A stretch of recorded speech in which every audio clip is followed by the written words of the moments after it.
Not bad, huh? It's a pretty good view. What you're looking at in the distance is actually the Hula Valley. And beyond that, you can kind of see in the haze are the Upper Galilee Mountains. We can talk about them later, maybe another day. But today, I want to talk about the Golan Heights. It's exactly where we are right now. Incredible. There's so much here. And there's so much I want to show you. But actually, first thing, take a look down the valley below. You can see all the trees lined up. You can see how the slopes go very sharply down.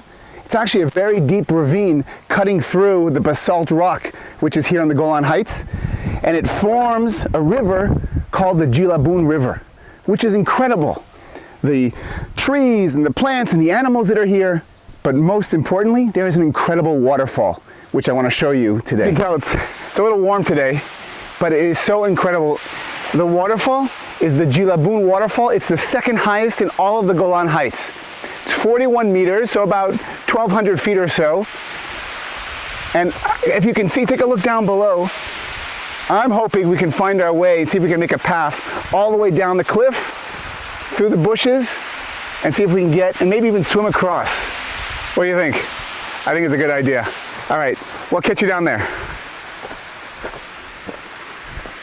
All right, guys, so you go ahead. I want you to see this first before I even get there. Just watch your step. You see it's a little bumpy here. It's a little bumpy. Watch out for the trees. And then all of a sudden, I think you're going to see it. Close your eyes and open. Not bad, huh? Pretty cool. I got to tell you, this is one of my favorite spots in all of Israel. And I have so much I want to show you in the Golan Heights. But first, you got to give me a few minutes. I got to check out the water. So I'm going to change into my bathing suit. I'll be right back. Hey guys, I'm going in.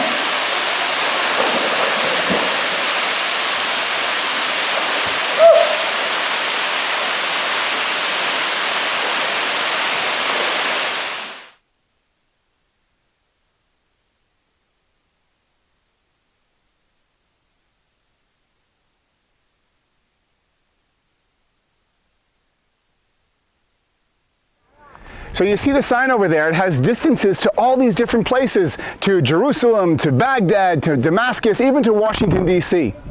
But where's here? Here is a mountain called Mount Ben Tal. It's actually not a regular mountain, it's a dormant volcano, and there's a series of these dormant volcanoes here on the Golan Heights. All the stone that you see over here, this is all basalt rock, it's all volcanic rock. In the distance behind me, to the west, you can see the expanse of the Golan. It's 70 kilometers long, 30 kilometers wide, and in the far distance on the horizon, you can see the Galilee Mountains. Now, if you turn to the right just a little bit, you can see in the north, you can even see Lebanon. So we actually have a lot to see over here, but it's not just that. Actually, if you turn around, look in the other direction for a second. Turn around for a second, guys. Take a look. Here, come on over here. Here, come on down a little bit more. Here, don't be afraid. The barrier is not going to let us fall. You know what? Actually, I'm gonna jump the fence for a second. Hold on. Okay, don't try this at home. What you see behind me, actually just down below, you see some green fields. All these green fields are actually fields of kibbutzim, agricultural communal settlements here in the Golan Heights. There's apple orchards and cherry orchards and berries. If you follow the green, and eventually you get to an area which isn't green, that's Syria. That's how close we are. The villages, the trees you see in the distance, the village, the town all the way over there, that's the new city of Quneitra.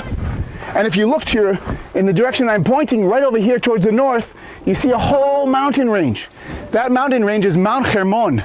It's actually Israel's tallest mountain, 2,200 meters above sea level, which is about 6,600 feet. But there's three peaks to it. One peak is in Israel, one peak is in Syria, and one peak is in Lebanon. We actually have a ski season on that mountain. It's 7 days long. No laughing. It's all we got, and we're happy with it. Now, there's a lot we could say about the region, about Syria. Actually, Syria's been going through some tough times the last 5 years or so. I'm sure you've heard, and if not, I'm sure you can hear about it. But right now, we're in an incredible spot on this dormant volcano. Once was an army base, an IDF Israeli army base. Now it's a place that people can come and visit and enjoy the view and even learn something. All right, I'll talk to you guys soon. I was afraid to get lost, but she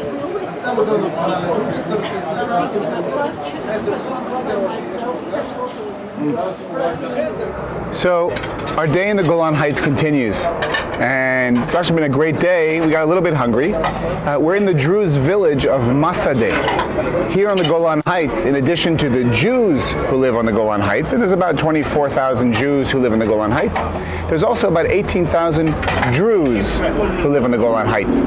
The Druze aren't Muslim, and they're not Christian, and they're not Jewish. They're their own religion and their own culture, and they're an integral part of Israeli society. First of all, the food is excellent. I have to say the falafel is the best I've ever had. The amount of Druze that live in Israel are about 200,000 Druze, which is about 2.5% of the 8 million or so people who live here in the state. Here on the Golan Heights, there are 4 Druze villages. The rest of the Druze live in other villages in the Galilee Mountains, which we saw earlier, and also in the Carmel Mountains, which are not far from the city of Haifa. I'd love to keep telling you about the Druze, but you know what? Maybe what we could do is we can go ahead and ask the owner, who's a friend of mine, Khaled, to come and join us, and maybe he can answer a few questions. Let me go see if he's available. All right, so we were very lucky. It's pretty busy today, but Khaled over here, who is a friend of mine, said he'd be happy to answer some questions. I'm actually going to ask Khaled the questions in Hebrew, and he's going to answer, and then I'll translate. אמרתי שאני אשאל אותך בעברית, אז חאלד, כמה זמן אתה גר פה בכפר, במסעדה? 42 שנה. 42. So Khaled lives here 42 years already. Is that all your life? כל החיים שלך? כן. כן? והמשפחה שלך, כמה זמן הם במסעדה? הם נולדו גם כאן. So אבא שלי ואמא שלי נולדו במסעדה. So Khaled's father and mother were both born here in the village as well. וכמה זמן אתה פה עם המסעדה?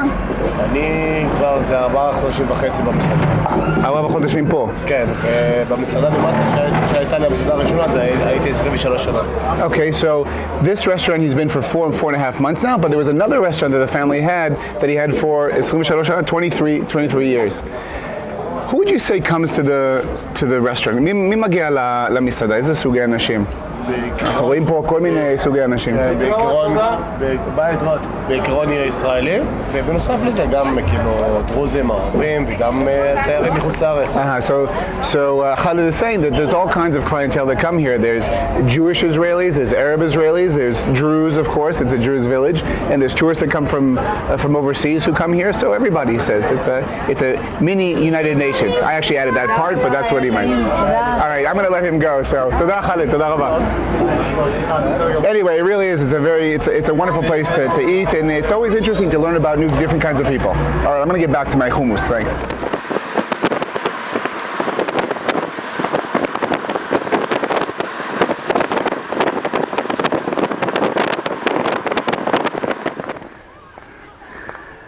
Well, we did see a lot today. The Golan Heights was an incredible experience. I wanted to show you where we've been.